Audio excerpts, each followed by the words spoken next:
Man, I've gotten fat. What? Dude, you work out like 6 days a week. But come on, man, I can't get rid of this beard I've got no matter how hard I try.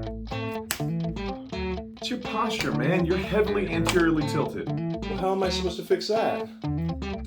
Well, that's exactly what we're talking about in today's video. Well, how are we doing, everybody? It's Coach Alex from Maximize Potential coming at y'all with another great Mobility Monday. Last week, we talked about the importance of posture, specifically in the upper back. Well, today we're talking about the flip side of the coin, talking about proper posture with the low back. If we remember last week's video, we talked a little bit about the kyphotic and the lordotic curves. We had a big emphasis on kyphosis, what it is, and how to fix it. This week, we're specifically looking at lordosis. What are the causes of it? How can we mediate it? And then is it something that we can reverse? But before we get into that, you already know how I'm going with this one, y'all. It's a brand new month, which means that we've got a brand new program. May is focusing specifically on eccentrics, which is gonna help improve our overall strength and lean mass density. So we're rolling out the new May-inspired merch with the May the Strength Be With You t-shirts and tanks.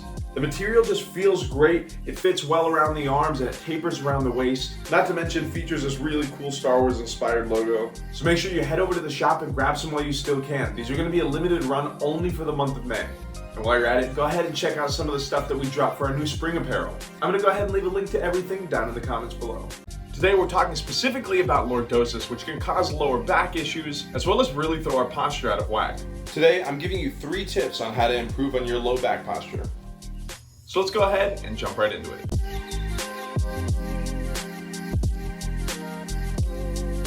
So last week we talked a little bit about the different curves in the back. We reviewed what a kyphotic curve is, what a lordotic curve is, but in short, if we don't know, that kyphotic curve is going to be the rounding at the top of the back, while the lordotic curve is going to be the more concave curve towards the low back.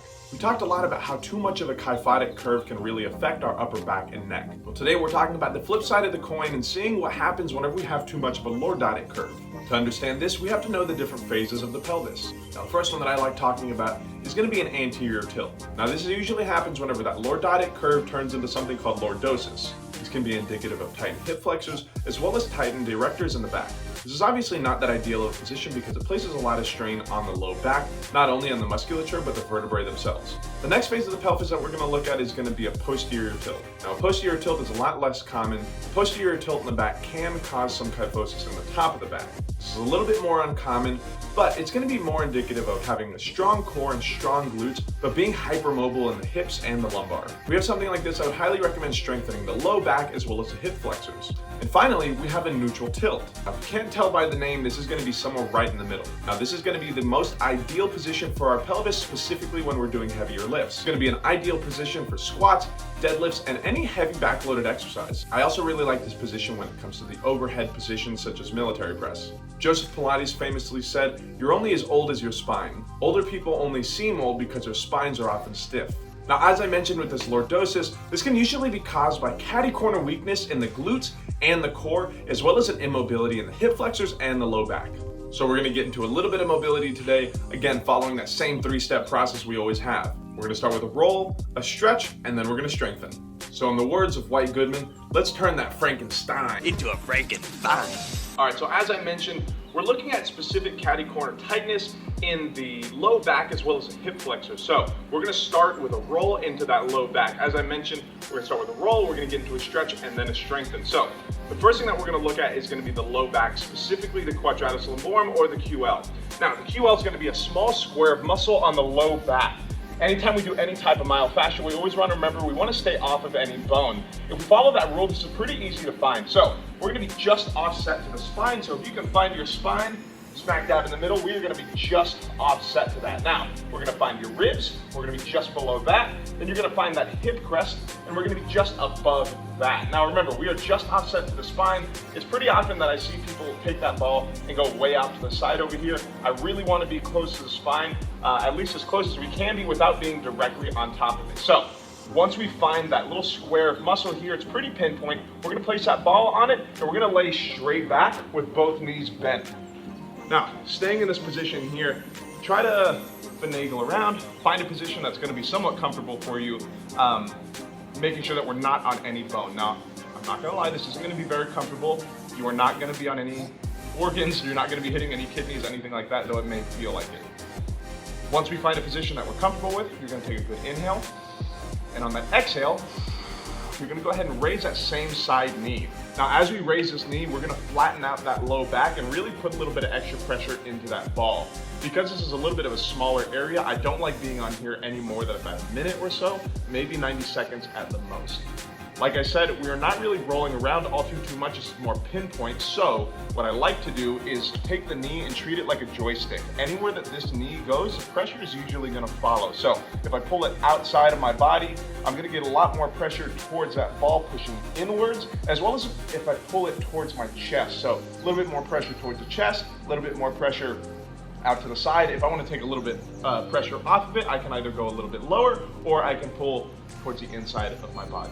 As I mentioned, we're going to go about 60 seconds here. Everything we do to one side, we've got to do to the other. Same kind of thing on this other side, just offset to the spine, just above the hip crest and just below the ribs. You're going to find that spot.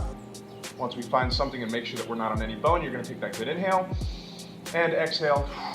Again, treating that knee like a joystick. We'll be here for 60 seconds. Great, so now that we have that low back nice and loosened up, we can get into a little bit of a hip flexor stretch. So how we're gonna do that is we're gonna get in this half kneeling position.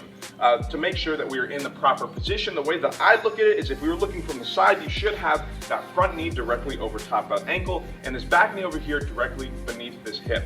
So now that we're in this position, we're in a good position to lengthen out and stretch this down knee hip flexor. So we're gonna go ahead and rotate the hips underneath yourself. So a good little posterior tilt, we just discussed that, and then squeeze in that same side glute. As you squeeze in that same side glute, we're pushing that hip forward and getting a good stretch right into this front hip flexor. Depending on how tight we are, we may feel this down into the quad here. Now, this is a larger muscle group. I do like spending a little bit of a longer time on here, but for people who may feel it is a little bit more uncomfortable, holding it for longer periods of time, I like going about 2 sets of 30 seconds on each side. So once we hit about 30 seconds, we'll swap it over to the other side. Like I said, coming up to that same half kneeling position, you're gonna squeeze that glute of the down knee side, rotate the hips underneath yourself, and again, should feel that same stretch down the hip flexor and into the quad. Again, once we hit about 30 seconds, I like 2 sets on each side. We're gonna swap it back to that other side, hit 30 seconds. On this side, again, once 30 seconds has elapsed, you'll hit 30 seconds again on that other side for a total of 60 seconds on each. Now finally moving on to our strengthening, as I mentioned, a lot of this can be caused by weakness in the core. So my favorite exercise when getting into this is going to be a Quadruped Ta Activation. Now our TA or our trans abdominis is a big muscle that sits underneath our rectus abdominis, which is basically our abs. It's a very, very important core muscle and it's the main muscle that we use during abdominal bracing in our main lifts. So the way that we're going to get into this is going to be a quadruped position. So starting here, hands directly below the shoulders and then our knees directly below the hips. Now we're going to go ahead and tuck the toes and raise the knees just slightly. I want to make sure that we have a nice flat low back and then we're going to drive that belly button into the low back. Imagine that that belly button is attached to a string on the ceiling. We're going to hold this here for 30 seconds and we should feel that TA light up pretty quickly. I like to think of this somewhat like a plank, just one level up. If we want to make this a little bit tougher, a band is optional. So we're going to go ahead and take that band. Imagine where your belly button would be, but on your low back. So where that belly button is, but on your back. And same exact position, hands directly below the shoulders, our knees directly below the hips. Tuck those toes and coming on up. Again, same thing. We're driving that belly button into the low back up against that band. That band, of course, is going to want to pull that belly button down towards the ground, but you're going to resist it and hold that belly button nice and tight up against it. We're going to hold it here for 30 seconds, ideally for 3 sets. Anyway, y'all, that's about all I got for us today. I hope you learned something new.